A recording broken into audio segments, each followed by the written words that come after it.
Hey people, so this is Sakshi Sharma and welcome to my channel Fact Madam। तो क्या आपको corona virus के delta variant के बारे में कोई नॉलेज है कि आखिर ये और वेरिएंट से कैसे अलग है? फर्स्ट और सेकंड जो वेव आई है उससे ये थर्ड वेव इतनी अलग क्यों है? तो इस वीडियो में हम आपको डेल्टा वेरिएंट के बारे में सब कुछ बताने वाले हैं।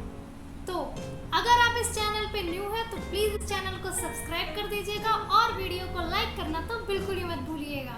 तो चलिए स्टार्ट करते हैं।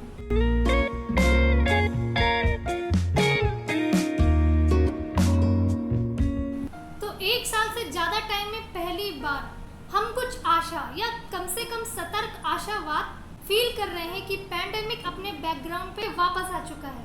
लेकिन एक्सपर्ट्स चाहते हैं कि हमें पता चले कि अभी भी एक चिंता है कि वायरस का नया म्यूटेंट इसे वापस ला सकता है। अभी एक ज्यादा चिंता का टॉपिक डेल्टा है, जो highly contagious SARS-CoV-2 virus strain है, जिसे पहली बार भारत में पहचाना गया था और फिर ये तेजी से और कंट्रीज में दिखना शुरू हो गया और ग्रेट ब्रिटेन में भी इससे इन्फेक्टेड कई सारे लोग मिले। यूनाइटेड स्टेट्स में सबसे पहला केस मार्च में आया था और इस टाइम ये डेल्टा यूएस का सबसे डोमिनेंट स्ट्रेन है। लेकिन इस वायरस की एक यूनिक क्वालिटी है कि ये बहुत ही जल्दी स्प्रेड हो रहा है और ये बात कही एफ पेरी विल्सन ने, जो कि एमडी है येल में और एक एपिडेमियोलॉजिस्ट हैं। तो आज हम बताने वाले हैं कुछ facts about this delta variant. Delta is more contagious than other virus strain. तो डेल्टा स्ट्रेन और सभी स्ट्रेन से बहुत ही ज्यादा जल्दी फैलता है। तो डेल्टा का नाम पड़ा है SARS-CoV-2 के म्यूटेंट B16172 से, जो कि ओरिजिनली इंडिया में आया था और फर्स्ट डेल्टा केस 2020 में आइडेंटिफाइड हुआ था। तो सबसे पहले समझिए ये वेरिएंट क्या है। आसान शब्दों में, जब वायरस अलग अलग वजहों से रूप बदलकर और खतरनाक या जानलेवा हो जाता है तो उसे न्यू वेरिएंट कहते हैं, यानी नया वेरिएंट कहते हैं। कोरोना भी कई वायरसों की तरह रूप बदलकर नए नए वेरिएंट्स में सामने आ रहा है। तो WHO ने किया था कोरोना वेरिएंट्स का नामकरण। पहले जिस देश में कोरोना का वेरिएंट सबसे पहले सामने आया था उसके नाम से उसे जाना जाता था, लेकिन फिर WHO ने इन्हें नाम दे दिए और अब कोरोना के वेरिएंट्स को delta, kappa, alpha, beta, gamma आदि नामों से जाना जाता है। तो चलिए अब जानते हैं कि क्या है कोरोना का डेल्टा प्लस वेरिएंट। ये डेल्टा वेरिएंट के रूप में हुए बदलावों की वजह से बना है। जी हाँ, डेल्टा वेरिएंट ने फिर से म्यूटेशन किया और डेल्टा प्लस बना। डेल्टा वेरिएंट यानी कि B16172, जो कि पहले भारत में मिला, फिर बाद के महीनों में यह दूसरे कई देशों में भी पाया गया था। कोरोना के डेल्टा प्लस वेरिएंट में इसके स्पाइक प्रोटीन में K417N बदलाव हुआ। डेल्टा प्लस वेरिएंट को पहले B16172-1 के नाम से भी जाना जाता था और ये सबसे पहली बार यूरोप में मिला था।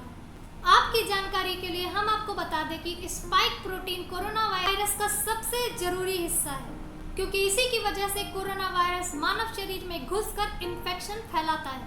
तो क्या आप जानना चाहेंगे कि कितना खतरनाक है आखिर कोरोना डेल्टा प्लस वेरिएंट? बता दें कि कोरोना की दूसरी लहर यानी सेकेंड वेव ने भारत में बहुत ही ज्यादा तबाही मचाई थी। उसके आने के पीछे डेल्टा वेरिएंट प्रमुख रूप से शामिल था और अब खतरा डेल्टा वेरिएंट के विकसित रूप यानी कि डेल्टा प्लस वेरिएंट का है।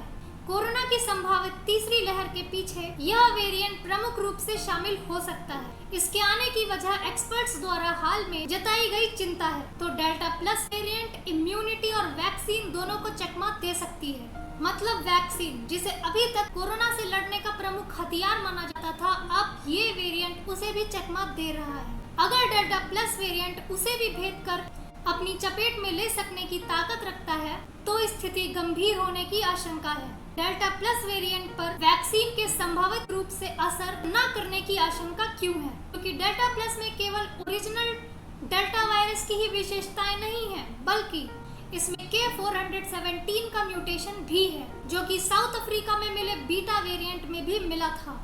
ऐसी खबरें भी आई हैं कि कोरोना वायरस के डेल्टा प्लस वेरिएंट से लड़ने के लिए मौजूदा दवाएं भी काम नहीं कर रही। इसीलिए फ्रेंड्स, डेल्टा प्लस वेरिएंट से आप ज्यादा सावधान रहें। मास्क लगाना तो बिल्कुल ही मत भूलें, 2 गज की दूरी जरूर बनाएं और अब तो 2 मास्क लगाना अनिवार्य है।